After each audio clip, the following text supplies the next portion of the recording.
The first one, there was no sound at all. And it was like seeing snapshots of life. The aspect of nature being sort of still and universal in a way, and us sort of passing through it. It was silent, and I was sort of into it, but I was instinctively trying to figure out what it meant. I liked the people grazing and then the sheep grazing. I think the things that struck me most were, I thought the cat was dead, and what were the sheep doing in there? The sheep made no sense to me whatsoever, and the person at the end with cucumbers made no sense. Then the second video, with very upbeat music, was kind of like a music video to me. There was no storyline. The first music segment reminded me of being a cab driver, and I drove at night.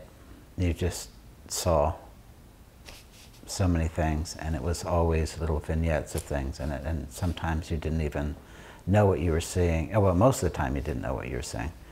And this was similar to that, like you'd see people's mouths going. Sometimes you'd hear snips of their conversation, sometimes not.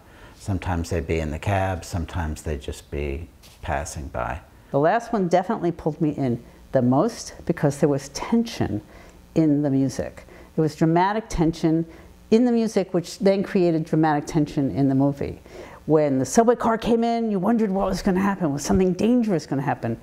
Only because of the music did I have that experience. The music. The first time I saw this, or rather I heard it with the music, I didn't like it at all. I preferred the silent. I didn't want to, the music was intrusive, even though I liked part of the music.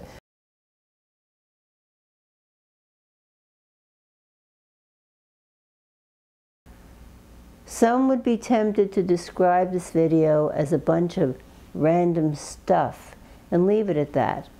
But if there's any single lesson I feel I should be learning from it, is that there's no such thing as a bunch of random stuff. We're dealing here with wrought projects, and as such the product of directed human effort. Claims about the moving image's ubiquity and subsequent devaluation in the modern day are tried in this video, but there's a certain something to the notion that we write off visual construction too quickly simply because there are so damn many of them around. As for the music, the shots don't look so much like bits of music videos as they do bits of music videofied life. Art is, after all, an expression of one's feelings that are able to infect another's emotions.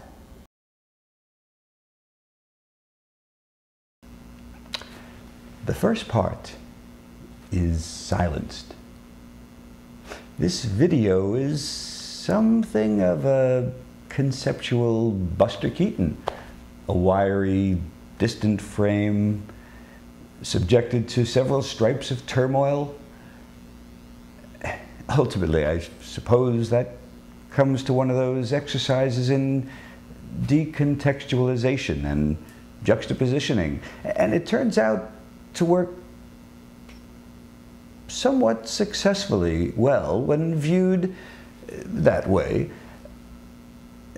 I sort of wish that all artists' videos about their own concrete works or the works of others included excerpts from the reaction of the mainstream.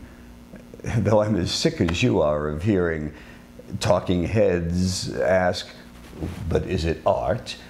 There's oftentimes an interesting clash of perspective to be explored.